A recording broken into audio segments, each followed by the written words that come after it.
Sejam todos bem-vindos a mais uma aula. Vamos hoje na aula tratar da questão do materialismo. Vamos falar da teoria materialista. E você que é estudante provavelmente já deve ter contactado com esta expressão materialismo. Bem, nós estamos ainda no século XIX e vamos falar de um senhor que se chama Karl Marx. O Marx combina algumas influências do seu pensamento que vão desde a filosofia, a economia, passando pela história, e foi um pensador muito importante que produziu uma poderosa e vasta teoria em que ele procurava essencialmente explicar os modos de produção social, as relações de produção como o motor, a engrenagem principal da sociedade. Ou seja, estudar a sociedade a partir dos modos como as relações de produção são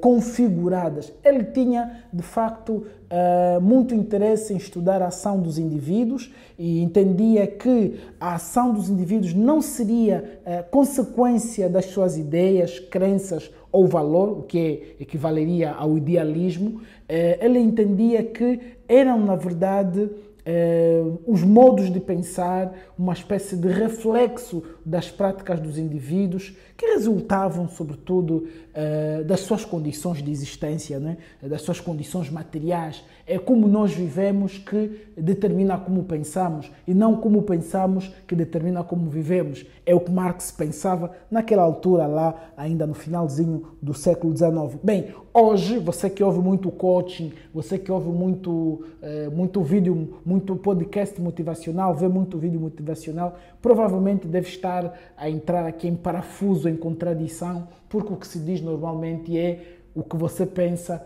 é o que vai ditar como você vive. O Marx diz o contrário, diz que é as tuas condições materiais, é o teu modo de vida, existência que dita, de facto, o modo como você vai pensar. E ele estuda o modo de existência dos indivíduos a partir dos lugares que cada um destes indivíduos ocupa na estrutura social, na estrutura de produção. Então, é muito normal que um camponês pense semelhante ao outro camponês, um burguês pense semelhante a outro burguês, um funcionário de limpeza, um auxiliar administrativo, possivelmente pensarão de forma muito similar, assim como também pensarão de forma similar um diretor financeiro, um tesoureiro ou um contabilista, porque estão ao nível da estrutura e das relações de produção, estão em níveis equiparados. Bem, esta formulação teórica, essa forma de olhar para a sociedade,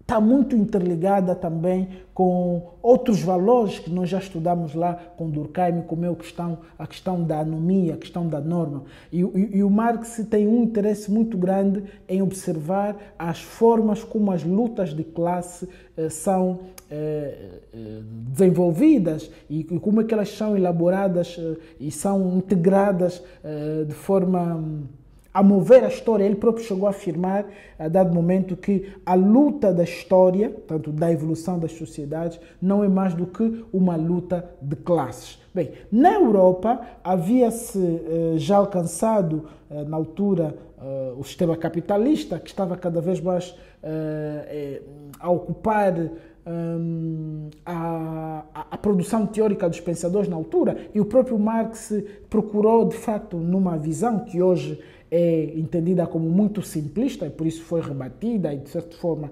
ultrapassada, mas ele procurou observar duas grandes classes que emergiam naquela altura com o crescimento do capitalismo. A classe burguesa, que é a classe que detinha os meios de produção, os proprietários, né? E a classe do proletariado, que eram os trabalhadores que apenas ofereciam a sua força de trabalho para viverem do assalariado, né? Portanto, esta forma de olhar para duas realidades distintas, dois polos, gerava uma espécie de antagonismo. E este antagonismo, segundo Marx, levaria aquilo que ele chamou da Revolução Socialista, através da qual viria a surgir, de facto, sociedades sem classes, né? O fim das classes sociais, que era, no fundo, uma utopia que ele entendia que seria possível numa sociedade comunista em que seria o Estado a deter os meios de produção, as fábricas, indústrias, etc. E, de facto, não haveria separação de classe porque são os meios de produção, a terra, o maquinário, que determinam, que fundam a existência de classes. Portanto, sendo o Estado, no caso, o detentor destes meios de produção, não haveria, de facto, classes sociais, algo que veio a se confirmar um fracasso, não é? Essa concepção materialista da história do Marx, de facto, não vingou. Marx, por outro lado, importa dizer aqui que reconhecia também a importância das leis, não é? das convenções e das ideologias, que ele chamava de cultura, não é? Este conjunto de substratos teóricos regiam cada sociedade, e sobretudo a sociedade capitalista, que era dominada pelos detentores de meios de produção, produziam esses detentores, aquilo que Marx chamou da superestrutura, de onde emanavam as regras, as convenções, enfim, e, de facto, essas sociedades serviam-se, por exemplo, de instituições como as igrejas, as escolas, para poderem reproduzir estes seus valores, reproduzir aquilo que se chamaria de cultura dominante, que permitia a alienação do proletariado e que facilitaria, portanto, a sua dominação sem revolta. Portanto, a escola, isso depois vem mais tarde a ser estudado também pelo Bourdieu, mas não vamos aqui misturar as coisas. A escola é, na perspectiva do Marx, um instrumento ao serviço do poder instituído que, através dela, procura se reproduzir, fazendo, neste caso, perpetuar as relações desiguais. Ou seja, nós hoje nas expressões comuns normalmente dissemos o rico mais rico, o pobre mais pobre. Portanto, o Marx pensava também dessa forma, que a reprodução social, a reprodução ideológica das convenções, dos valores dominantes, favoreceriam sempre o poder instituído, a classe dominante. Os estudos de Marx circularam um bocado entre Alemanha, França, Reino Unido e tiveram, de facto, uma grande profusão nessas diferentes sociedades.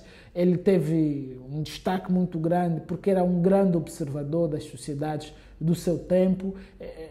Aliás, ele não estudou sozinho, ele trabalhou com um senhor chamado Friedrich Engels. O Engels foi um cientista também, um arguto, conhecedor das condições sociais daquela altura dos trabalhadores e que, juntamente com Marx, produziram uma extensa teoria sobre a questão da economia, da política e fundaram, o Marx e o Engels fundaram aquilo que ficou conhecido de facto como o socialismo científico, como legado mais importante desses dois pensadores do século XIX. Bem, espero que você tenha mais ou menos ficado com uma nota. Este podcast é mais curto que as outras aulas, porque os estudantes têm estado a comentar que os vídeos são muito longos e às vezes se perdem. Então, nós vamos ficar por aqui. Na próxima aula continuamos. Se gostou deste podcast, desta audioaula, então deixe o seu comentário, coloque questões, siga-nos, por favor, nas redes sociais,